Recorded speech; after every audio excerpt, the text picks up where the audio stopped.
Baik, berdoa selesai. Jadi minggu kemarin kita telah belajar mengenai macam-macam kitab Allah ya. Macam-macam kitab Allah. Nah, kitab Allah. Jadi Ibu mau tanya nih.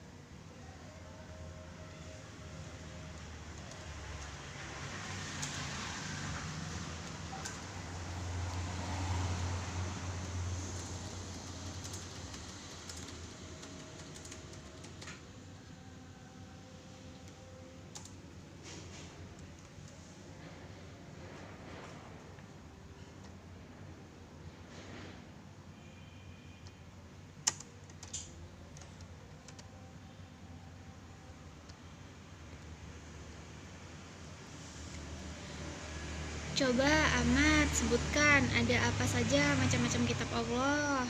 Masih ingat tidak materi minggu kemarin? Coba jelaskan.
Kitab Allah itu ada 4, Bu. Yang pertama itu adalah Al-Quran yang diturunkan kepada Nabi Muhammad. Yang kedua ada kitab Zabur yang diturunkan kepada Nabi Daud. Terus ada kitab Taurat yang diturunkan pada Nabi Musa.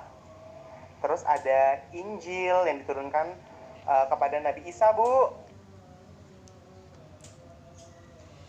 Ya, pintar sekali, Ahmad ya. Jadi itu benar sekali, ada Al-Quran, ada Taurat, Injil, Zabur. Nah, itu adalah macam-macam kitab Allah yang sudah kita pelajari pada pertemuan minggu yang lalu.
file RPP, maksudnya file PPT tentang materi kita hari ini.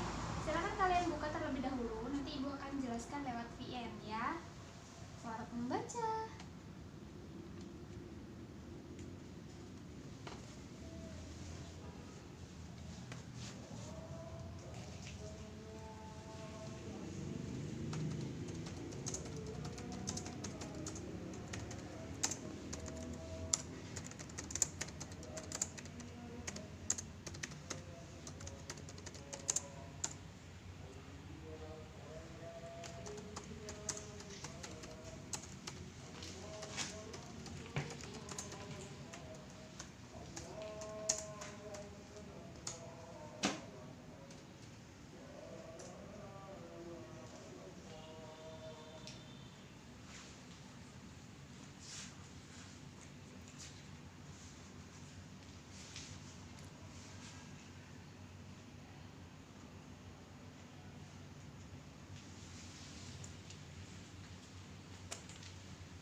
Baik, kalian sudah membuka file PPT yang Ibu sudah buat di waktu yang sudah lalu. Jadi Ibu akan menjelaskan tentang materi tentang sujud, macam-macam sujud, terus hikmah sujud, dan dasar hukum, sebab-sebab kita melakukan sujud. Ibu akan jelaskan. Jadi yang pertama adalah pengertian sujud. Jadi sujud itu artinya apa sih? Sujud itu artinya kita berterima kasih kepada Allah Subhanahu wa Ta'ala. Jadi sujud syukur itu yang pertama itu kan sujud syukur. Nah, sujud syukur itu dilakukan ketika kita mendapatkan suatu berkah limpahan karunia dari Allah Subhanahu wa Ta'ala. Nah, contohnya bagaimana, Bu? Contohnya seperti apa, Bu? Nah, itu dia. Contoh misalkan Amat ini main bola nih sama temen-temennya, terus Amat bisa ngegolin ke gawang lawan. Nah, itu adalah suatu contoh keberkahan yang luar biasa di lapangan. Lalu Amat itu bersyukur, alhamdulillah. Nah, sembari itu dia melakukan sebuah sujud. Nah, itu namanya sujud syukur. Nah, terus kenapa sih, Bu, kalau pakai sujud? Kenapa kita nggak ngucapin alhamdulillah aja gitu?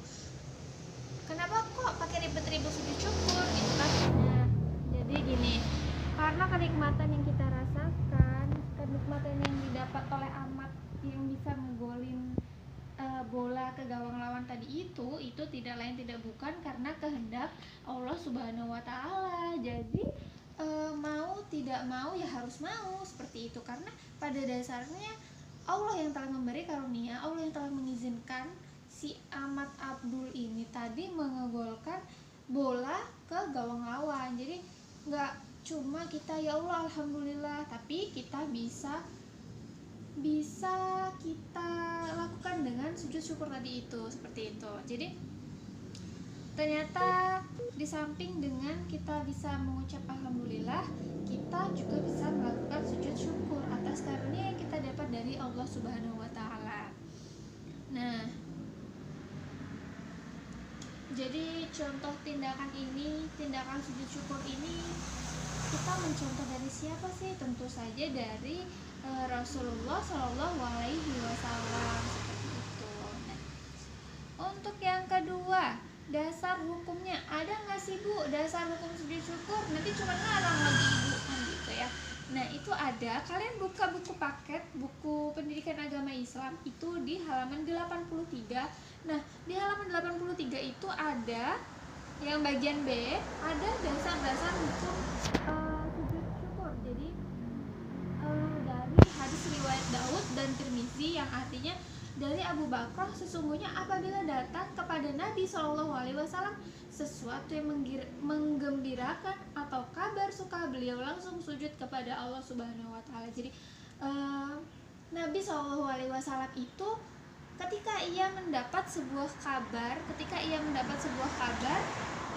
mendapat sebuah kenikmatan dari Allah Subhanahu Wa Taala, beliau langsung sujud syukur, berterima kasih kepada Allah yang telah memberikan kenikmatan yang luar biasa kepada baginda Rasulullah Shallallahu Alaihi Wasallam. Dan itu tentunya patut untuk kita contoh sebagai umat Nabi Muhammad Shallallahu Alaihi Wasallam. Jadi seperti itu. Nah, terus ada pertanyaan nih di benak kalian gitu kan.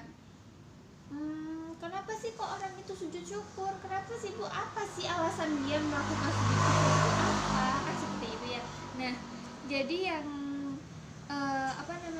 yang menyebabkan orang-orang itu sujud syukur itu yang pertama adalah mendapat nikmat dari Allah Subhanahu Wa Taala, seperti yang Ibu jelaskan tadi ya di awal ya.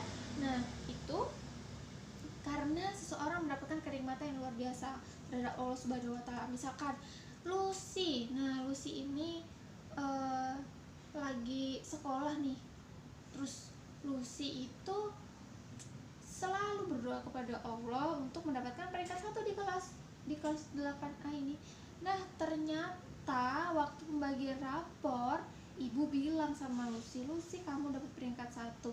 Wah, itu sebuah kenikmatan yang luar biasa ya yang Lucy dapat. Nah itu bisa Lucy lakukan sujud syukur, kan dapat nikmat ya dari Allah. Jadi Lucy bisa sujud syukur kepada Allah Subhanahu Wa Taala seperti yang dicontohkan oleh Rasulullah Shallallahu Alaihi Wasallam tadi.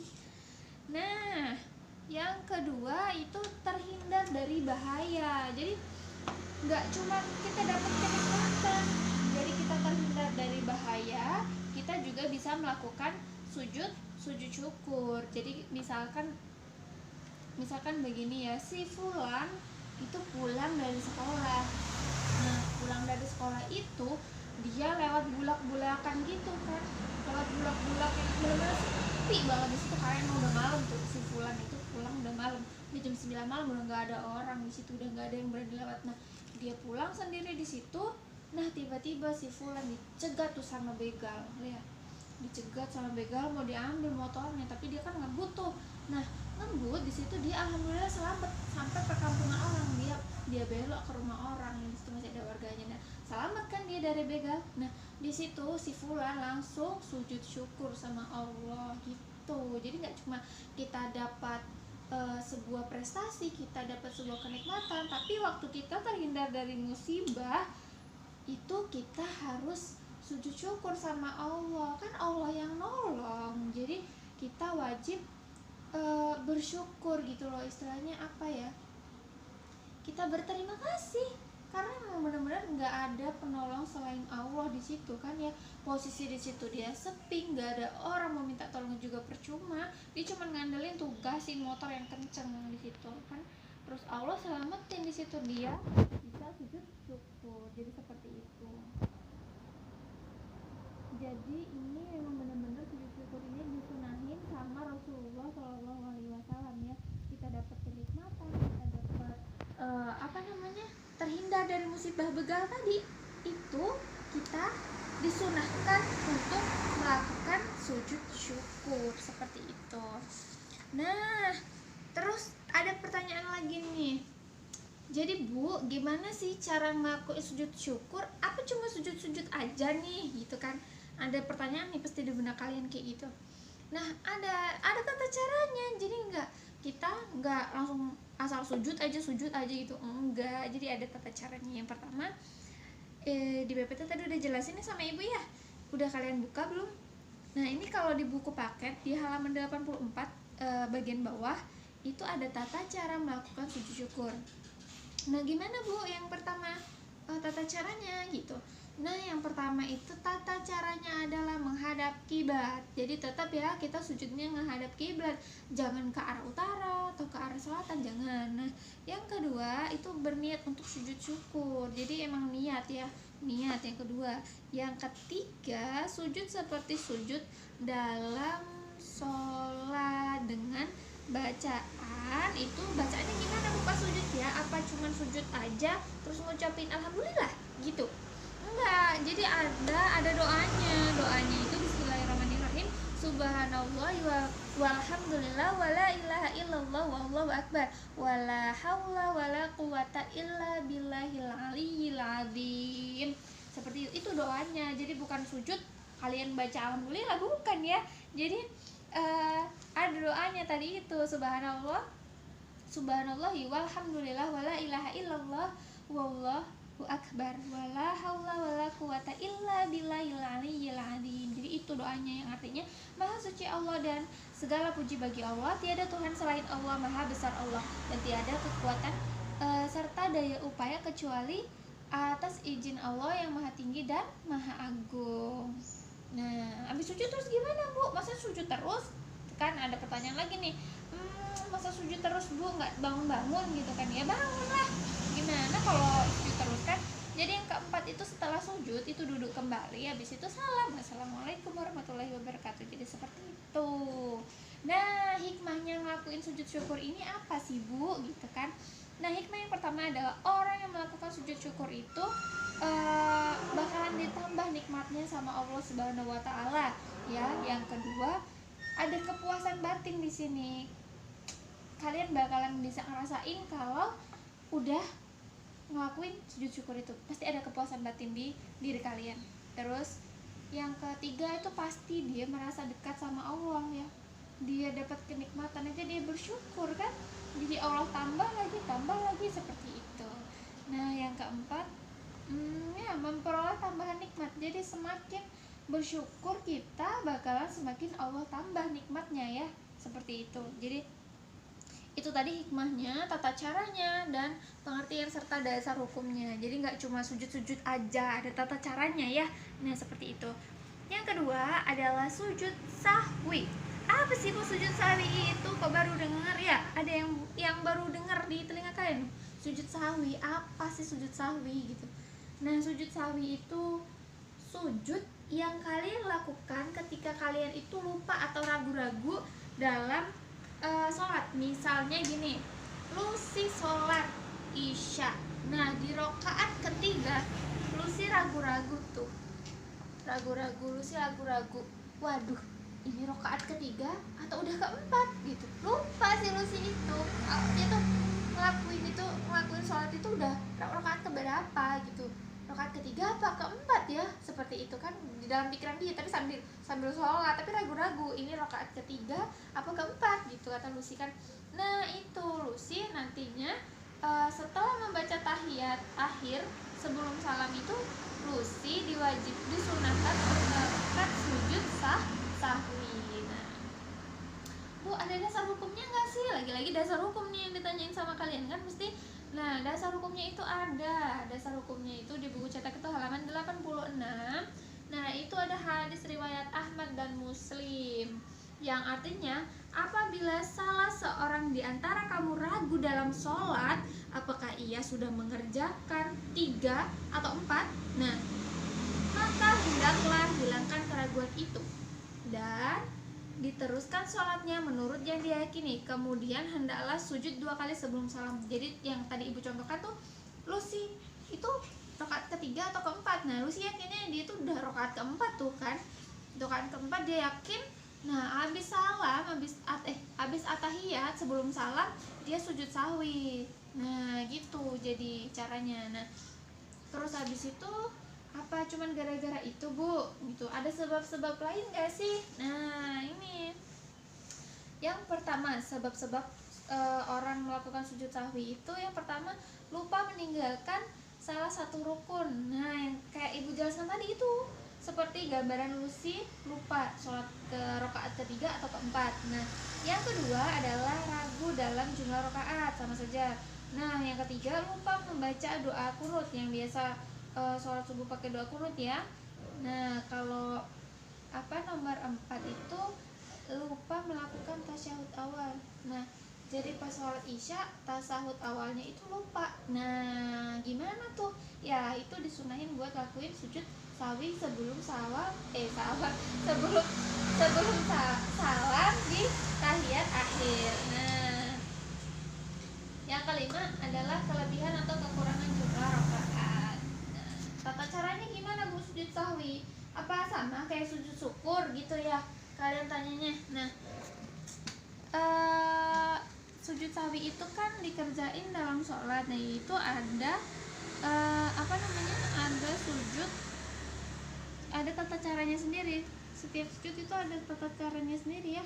Yang pertama itu setelah selesai membaca tahiyat akhir langsung sujud lagi dengan membaca subhanamallah yanamu wala yashu. Nah, gitu artinya maha suci Allah yang tidak lupa dan tidak tidur.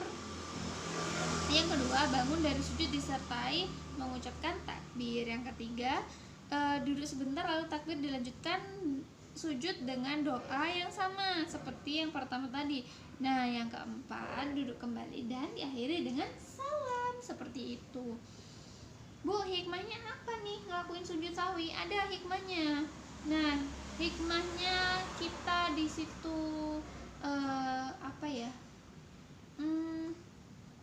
memahami bahwa seyogyanya seorang itu bisa salah, bisa lupa, bisa salah, bisa lupa. Namanya manusia ya.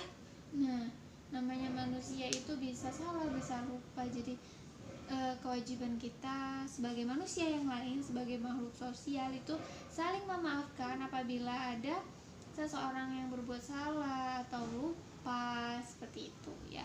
Yang ketiga adalah sujud tilawah. Nah, sujud tilawah itu sujud apa lagi sih Bu? Banyak banget loh sujudnya kan. Nah, sujud tilawah adalah sujud yang dilakukan karena membaca ayat-ayat sajadah dalam Al-Quran ketika sholat maupun lagi tadarus seperti itu kan. Lagi menghafal Al-Quran atau sendiri atau rame-rame. Nah, itu seperti itu. Jadi kita disunahkan melakukan sujud tilawah. Nah, dasar hukumnya apa Bu? Gitu kan. Dasar hukumnya ada nih dari hadis riwayat Tirmizi yang artinya dari Ibnu Umar. Sesungguhnya Nabi SAW pernah membaca Al-Quran di depan kami. Ketika membacanya sampai pada ayat sajadah, beliau takbir lalu sujud. Maka kami turun bersama-sama beliau. Nah, seperti itu.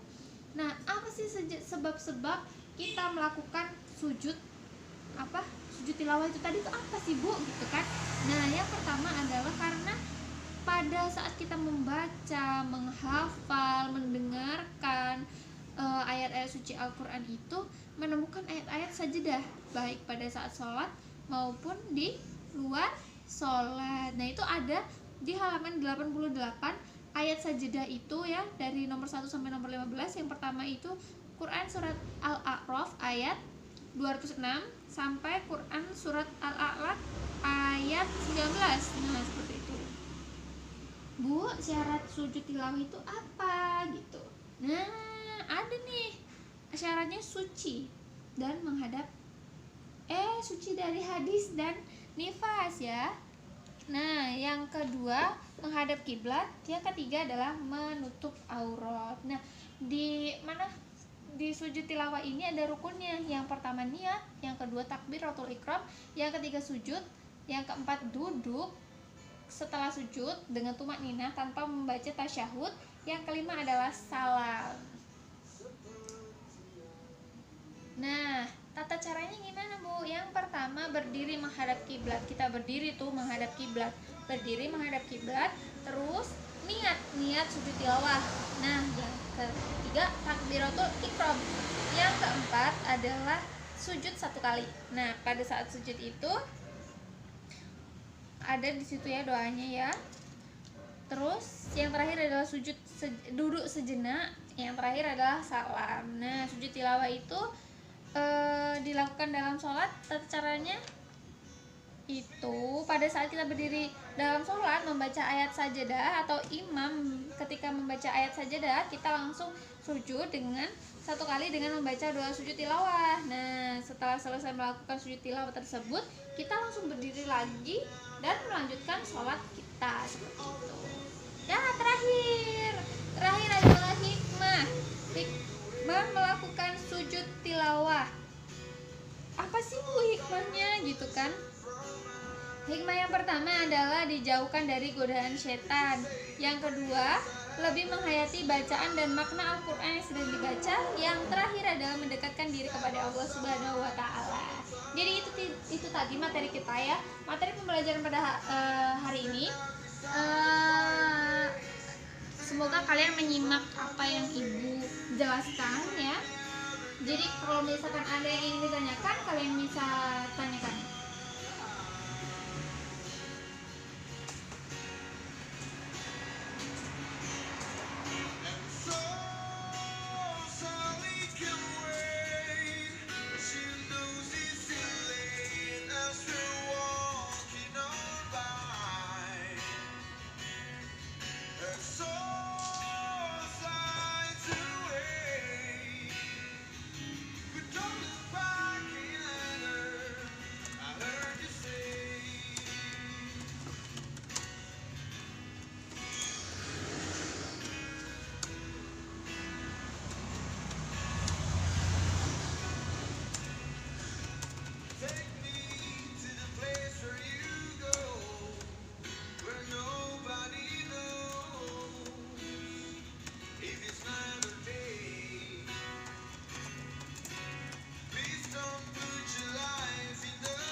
sujud syukur. Nah, terus yang kedua itu sujud tilawah. Terus yang ketiga itu sujud sahwi, Bu. Ada 3.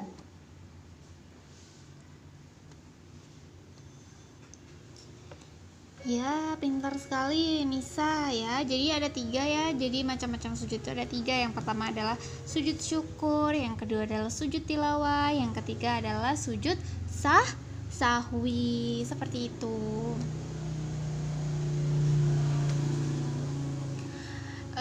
Jadi untuk pembelajaran hari ini ada yang bisa menyimpulkan atau ibu aja yang menyimpulkan karena waktu kita sudah hampir habis. Jadi kesimpulannya hari ini adalah macam-macam sujud itu dibagi menjadi 3. Yang pertama sujud syukur, sujud sahwi, sujud tilawah. Nah seperti itu. Nah sujud-sujud itu dilakukan supaya kita lebih mendekatkan diri kepada Allah Subhanahu wa taala. Jadi seperti itu ya. Semoga kita selalu dapat bersyukur kepada Allah Subhanahu wa taala. Nah, seperti itu. Untuk tugas kalian kerjakan halaman 90 ya, dari A sampai C. Nanti dikumpulkan Japri ya di WA Ibu. Nah, nanti dikumpulkan lewat Japri aja. Nah, cukup pembelajaran pada hari ini. Terima kasih anak-anakku. Semoga kalian selalu sehat, semangat belajar. Semoga pandemi COVID-19 ini segera berakhir supaya kita dapat melakukan pembelajaran tatap muka ya. Nah, Ibu akhiri. Wassalamualaikum warahmatullahi wabarakatuh.